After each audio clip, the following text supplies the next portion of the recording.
Hi, long time no see, huh? So I've been a little really busy as always, but recently a friend of mine's son decided to enlist, and I thought it was a good idea to kind of make a video for you guys.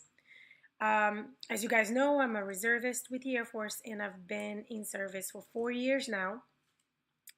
And as time goes by, that you are in, you know, you kind of forget um, the whole process of enlistment and things that you should be watching out for. And now that my friend's son is enlisting, he's going with the Army, not with the Air Force, which is fine. And I decided to meet with his recruiter and ask some questions because when you first enlisting, you don't know much, right? And that's why I decided to write some things that you should keep in mind if you are thinking about enlisting. So we'll start with your career path, right?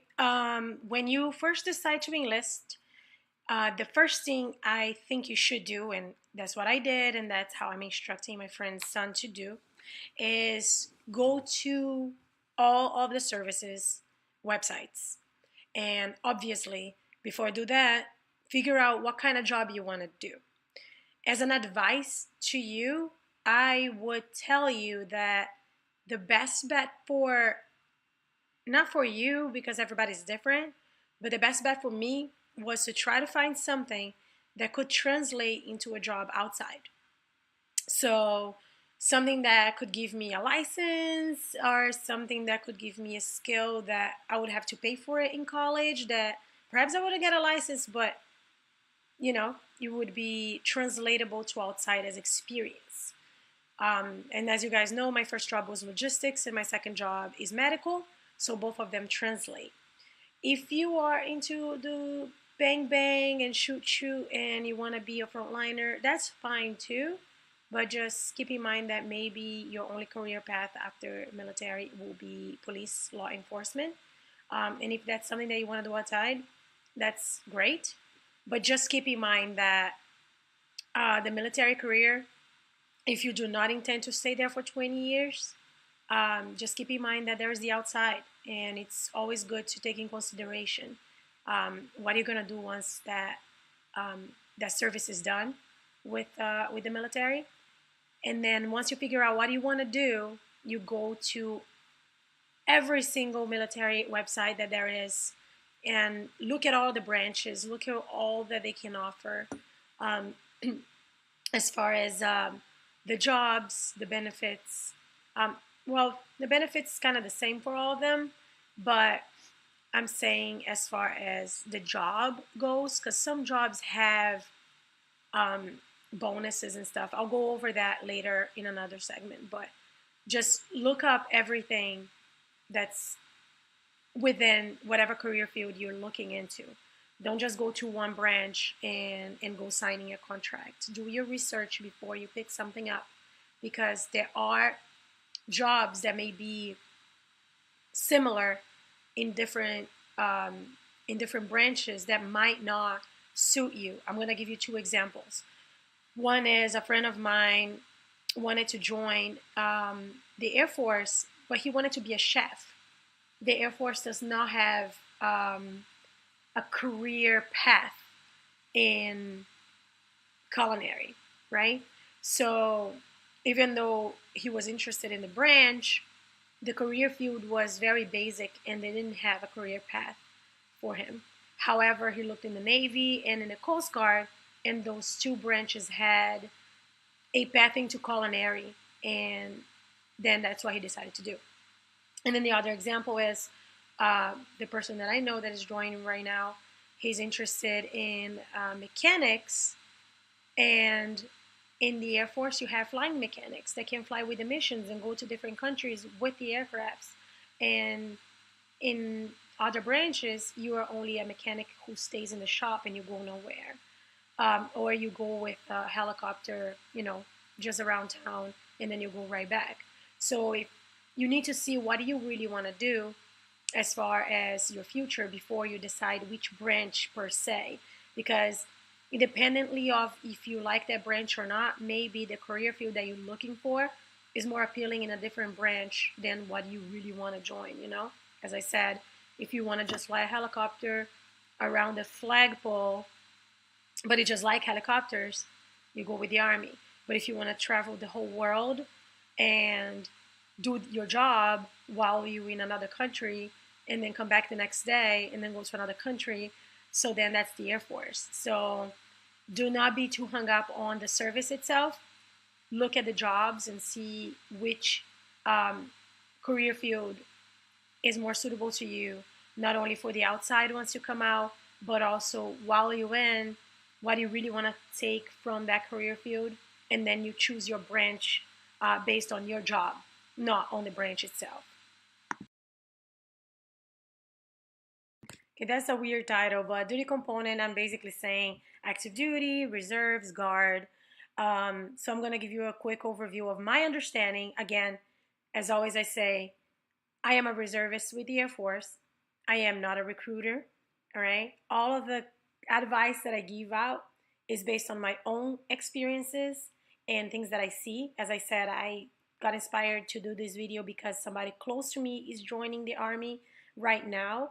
And I thought that the questions that I had to their recruiter was very useful. And I thought that maybe other people would benefit from it. That's why I'm doing this video. I am in no shape or form a recruiter or somebody that's trying to sway you to do anything, but I'm just giving you insight, right?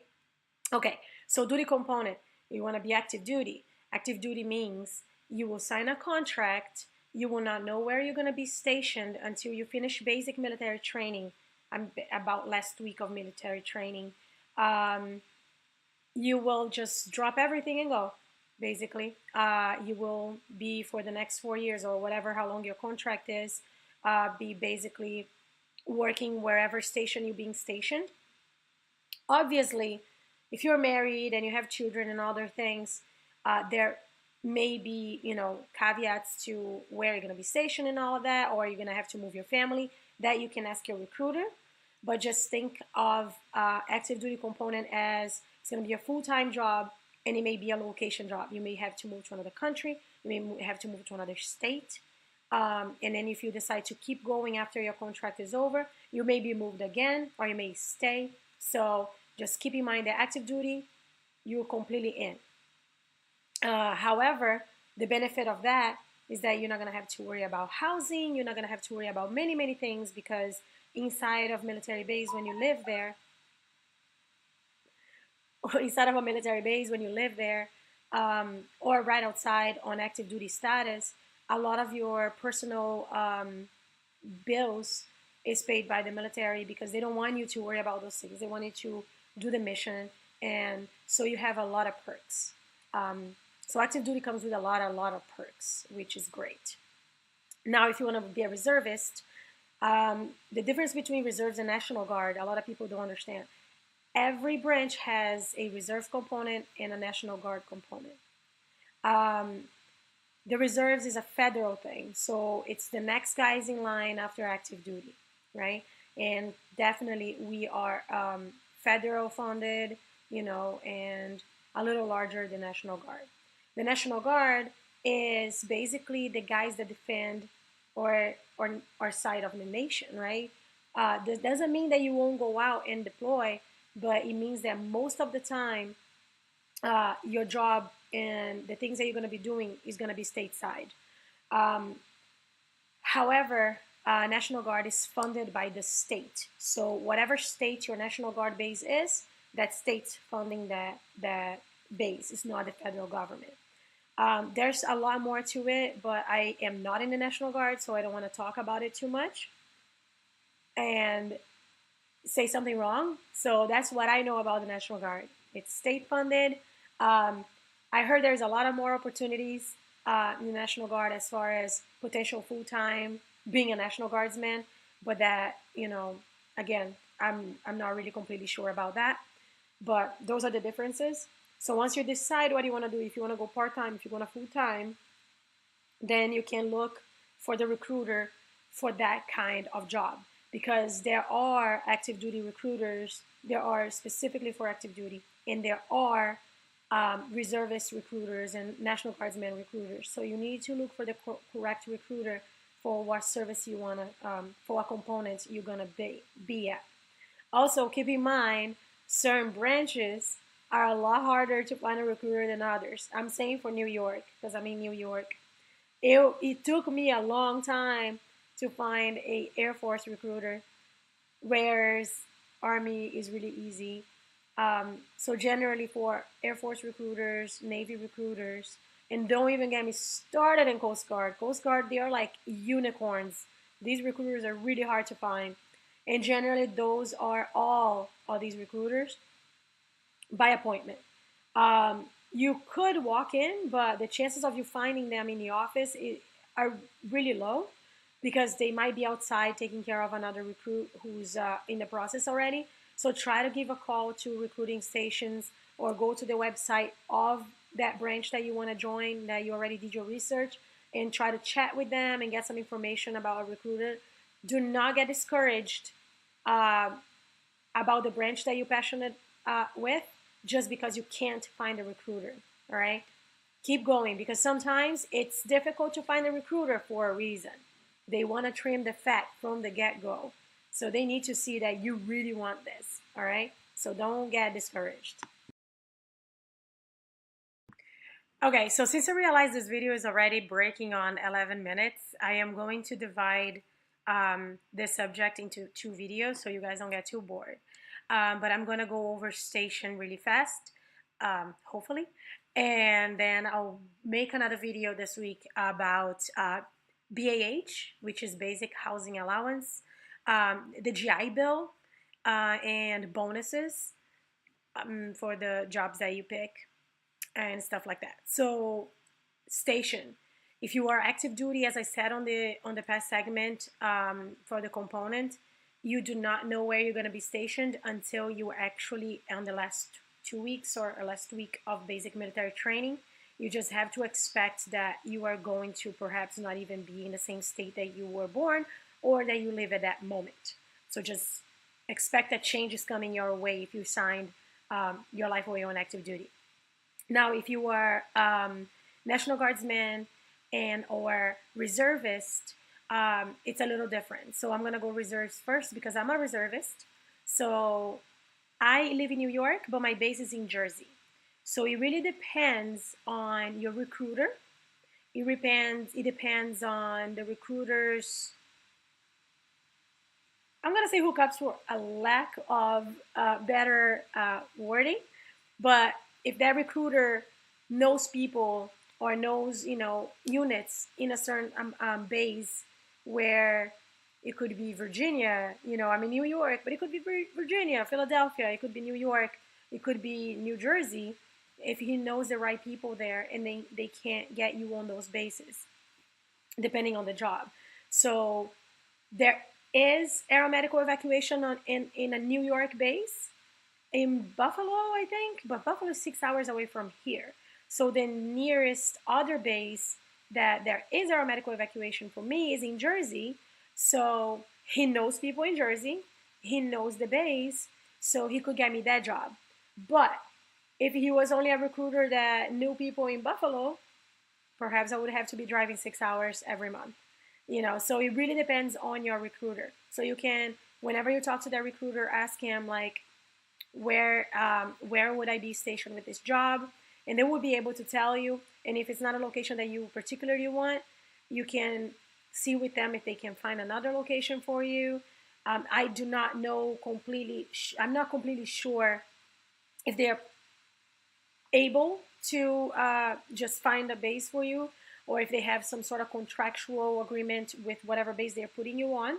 So don't quote me on that, but it's always worth to ask if they're sending you to a base that you will not be content with. Now, National Guard, you will be on a base on your state because National Guard is state funded. So if you're going to the National Guard, you can always look up the bases that are in your state, and chances are it's going to be one of them, right? Very much good chances are, because it's going to be in the same state.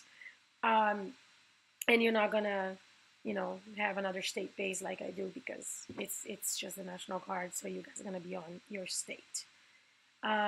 One thing that I say that is really huge, and if you are 17, 18-year-old, get your driver's license. Because even though if a base is really close to you and you might think that you don't need a car, the bases themselves inside, they are large. They're like big places. And the bus system inside a military base is not the best. So make sure that you have, I don't know, a bicycle or a car, something, because you're going to need it. All right. So I'm going to stop right here. And so I did your job, your career path. We did our components, and we did just now stations. So I'm going to make another video with the BAH, the GI Bill, and the bonuses. So it's a little bit of a finance situation. And if you guys have any questions before I post the next video, again, let me know. And I'll make another video with more categories. But for now, this is going to be it because it's just so long. All right. Have a great day, and I'll see you on the next video.